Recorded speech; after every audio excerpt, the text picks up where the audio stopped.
Welcome to EnVision Center News. Today's episode is all about the EnVision Media Center with Sandpoint Marketing CEO Chris Bassett and Executive Director Linnis Jellinek. We hope you enjoy. Welcome to the EnVision Center News. It's Thanksgiving week, and I'm sure we could all agree that we have so much to be thankful for. First of all, where we live and who we get to do life with. Good. Yeah. So today, my guest is Chris Bassett, right here in his studio. So I don't know if this is tables turned or interviewing the master of podcasts. So I wouldn't put myself in master category, but we're practicing. Okay. Yeah. So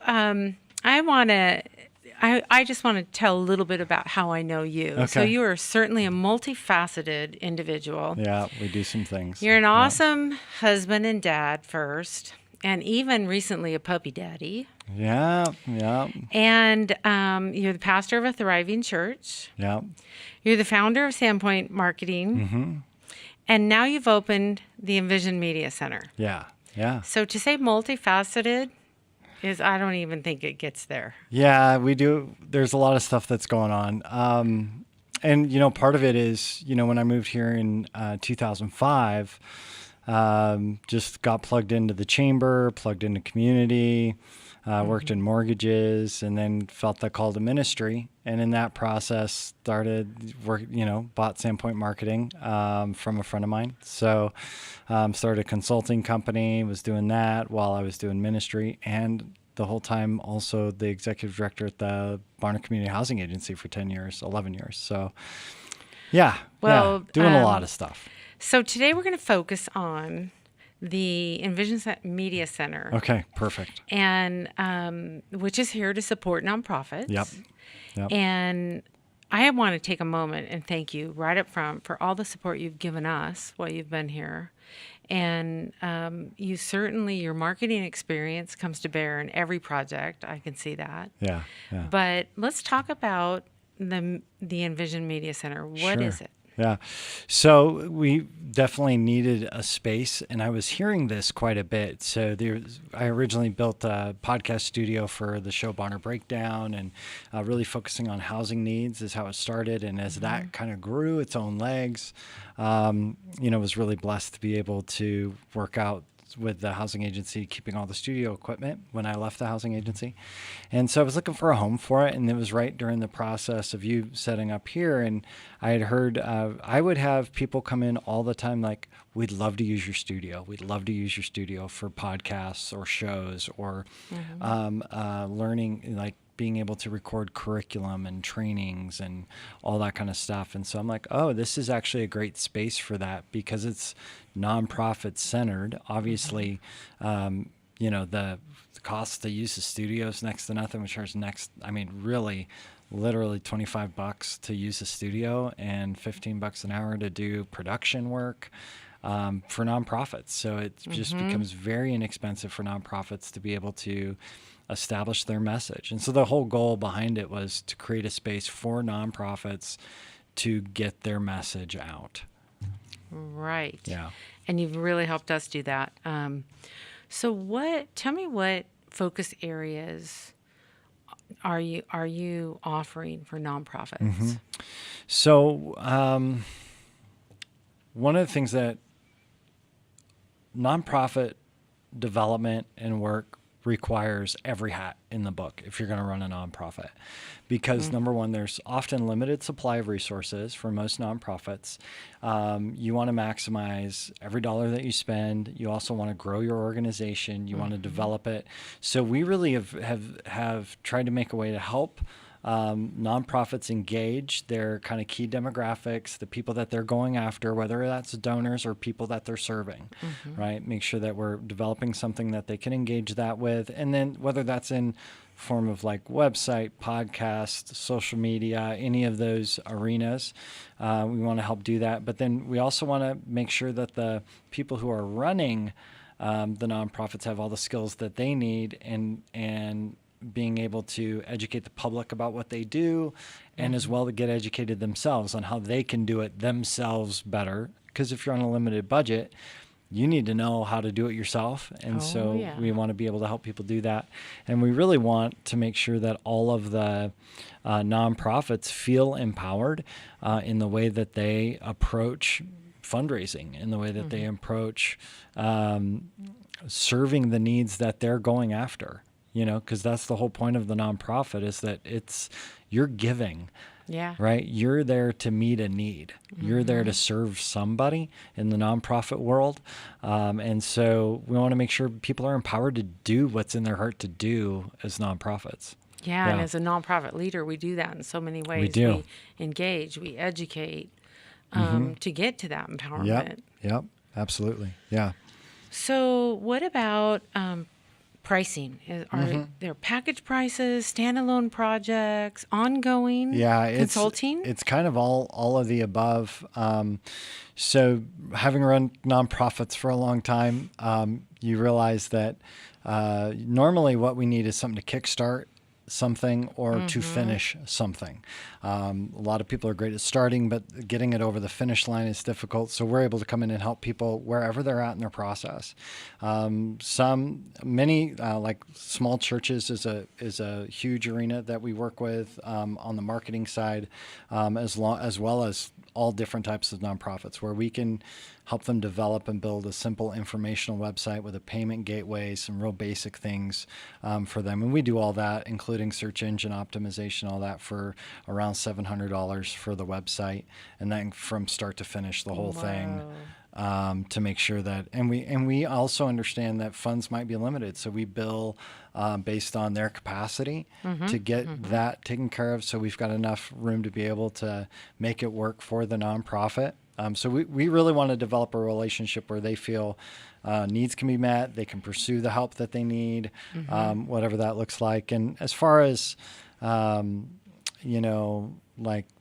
any campaigns, or they want a marketing strategy for projects, or they got a big fundraising campaign, and how do we brand that, and what do we do? Most people will build their boards to add that capacity. Right. So when you're a nonprofit and you're building your board, you're like, who's got marketing experience? Who's got fundraising experience? You're looking for those people, key players, so that you don't have to hire that out. But we also can, help a board put together a project from A to Z and say, from the beginning of the process, these are the steps that you need to take. Here's the strategy. What's the messaging around that's going to be very effective for the demographic you're going after. So we can help people put that stuff together. So we'll do a simple campaign strategy for like $300 just to lay that out there. And if people want to build a brand around their nonprofit, there's lots of different things we can do to help with that too. So. Wow, that's really reasonable. Yeah. So speaking of boards, I've hired you to lead 2 different board retreats coming up in January and February of 2022. One for us here at the EnVision Center for my board, and then also for another organization that I serve on the board of, Idaho Families. So tell me a little bit about what that's going to look like. Well, usually when we get a big group of people together, we need to assess why we're here. What's the organization there for? We kind of review a little bit about what's the driving factors for why we're doing what we're doing. But really, it's about how do we develop ourselves as leaders to see the vision of what we're here to do come to pass. Almost always, not 100% of the time, but almost always, the biggest disconnect and the biggest gap between the vision and seeing it happen is the leadership of the organization. So if we can develop the leaders to peel back all the things that are preventing them from fully engaging, and that could be 1,000 different things. It's gone a bunch of different directions, and oftentimes the group dynamics can prevent things from moving, whether it's disengaged board members that need to engage or get off the board or that type of stuff. We just uncover kind of what's going on inside of you so that you can figure out what you're going to do. Because once everybody's fully engaged, look out. The board's Right. unstoppable. The mission's unstoppable because everybody's fully on board. So there's some different ways to go about that, but it's really going to be a conversation more than just hear this, because I'm there to discover where the gaps are. Because looking at organizations, you're like, wow, it's smooth, it runs great, but there's all this stuff behind the scenes. There can be drama. There can be all types of stuff. So let's just unpack where the sticking parts are. Let's find where the gaps are, because as soon as we can address that hard part in the middle, well, now we're going to have flow, right? I say this a lot. It's part of it is understanding role, which would be one side of a bank of a river, right? Is what role are you playing, and then understanding your role. And then on the other side is what activities do you do? So if you can understand as a board what your role is, and then you know what activities are, now everyone can flow. So imagine like water flow with no banks is a swamp. Nothing moves. But if we can put a bank on both sides for everybody there, now we have movement. Now there's flow in the organization. And so that's part of what we do, is just let's make sure we've got good flow, and anything that's a dam blocking it, let's find out what that is and get it out of the way. Conflict, people tend to go like, I don't want anything to do with that. We do it in a way that's really self-revelatory. So it's not about the people around you. It's really about what's happening for you. It's super fun because you see different boards that I've worked with in the past go from constant block after block after block to all of a sudden everybody's got a different perspective, a little different vision of what's happening, and a realization like, oh, I'm a key to this thing flowing. And you see just huge movement, and a lot of the places that were stopped up get opened up and start flowing, which is great. Well, I'm really excited because I think I have a pretty amazing board. Yeah. So I can't wait to see what this is going to bring for this next year for us. It'll be really good. I'm excited as well because there's a big difference between good and great. Yeah. And sometimes we don't know why it's not all that it can be. Well, let's find out. I'm really excited for both of the boards, actually, both of those retreats you're going to do. And then you also do some professional coaching for nonprofit leaders. Is that something you want to expand in that area and do more of? Or? Yeah, I think for me, it's really about if people are interested in being in relationship in that context. Because coaching is really, it's a mixed bag of what topics, and is it personal? Is it just business? Is it life? And once you start to drill into where the gaps are individually, through some discovery meetings, I like to start there and like, let's just, where are you at? What's going on? And then I try and pay very close attention. And if we can help individuals get a breakthrough in their leadership style in the way that they're approaching issues, it's super fun for me. I love that because people feel suddenly they feel at home as a leader instead of trying to figure out how to deal with the drama. They feel more at home as a leader. And so a lot of that's super fun for me. I think, yes, I'm always looking to help people. So to me, it's got to be somebody who's really interested in making that a fit. And everybody's different. So I don't have like this formulaic version of it. I mean, there's a clear formula for how I coach, but a lot of that really has to do with the individual, where they're at and where they want to go, Well, so it just depends. We've had a few sessions that have really helped me, actually, but I think you're right. I think somebody has to want accountability, and because you don't softball me. No. So, and I appreciate that, actually. Yeah. And because I want to grow, I want to stretch, and I want to go into new territory I haven't been in as a leader, and I also want to kind of hone some skills that I already have. Yeah. But I don't want to get complacent either. Yeah. And that this is a job, and I know how to do it.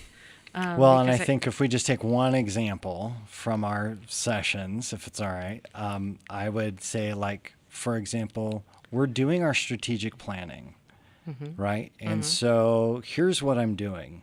And then I'm able to give feedback and say, have you thought about this? Look at it this way. Maybe you present the question this way because you're going to get a whole different set of results. And so there's a lot of that process that you and I have been in to go, okay, how do you set this up so that it's as fruitful for the benefit of the organization as possible? And that's been really fun, to see, because I think you're seeing the fruit of it even in your process. Yeah. Now I just wish I had some coaching for doing the budget. Well, we can get there if you want. We're working through that. Is there anything else that you want our listeners to know about today? The Media Center. Yeah, I think for the Media Center, one of the things that we've done is we do have. We will serve small businesses as well. The discounts clearly are going to nonprofits, but we do offer the podcast services as well as the audio recording stuff that we have available. So, for example, we have individuals that will come in and record their audio book here. They'll have different things like that. So it is available for the whole public, but we're really catering it towards the nonprofits as much as possible. And so it's available. And that's the big thing. It's here to be used. Well, I see people coming and going. Yeah, well, and we do a lot of nonprofit podcasts right now, and people who just have an idea, we come and sit down and we lay, okay, well, here's ways it could go. Here's let's hone what's the purpose, what's the objective. So our discovery meeting will be an hour of, which is free. Let's figure out what it is that you want to do with this podcast. Who are you trying to reach? And then how are we going to get it out there? Which we're able to provide all those services as well. Well, I know for our organization, it's really helped because we've been highlighting our service providers, which is great because then they get a chance to really come and tell their story. And it's fabulous. And their stories everyone should know about because they're serving our community. Yeah, and it's like you and I had a brief meeting talking about starting something here because I'm like, hey, this stuff's here, you should use it, and within a day we had it dialed in. Yeah, knew what we were doing and going after it. So it can move quickly when you're ready. Yeah, and my team's really excited and they love participating. So we're all. You guys do a great job with your interviews too. It's good. Thank you. Yeah. So how can people reach you? You can email chris@sandpointmarketing.com, and my phone number is 208-290-0305. If I don't answer, just leave a message. Don't not leave a message because that's difficult to know. I don't know if anybody else gets 1,000 spam calls on their phone all day, but so just leave a message or text or whatever, and we'll get connected. Yeah. Perfect. Yeah. Thank you so much for your time today. Yeah. Well, thank you. Really appreciate it. Thanks for listening to today's episode. For more information, you can go to CRECidaho.com. Please like, share, and subscribe. We will see you again soon.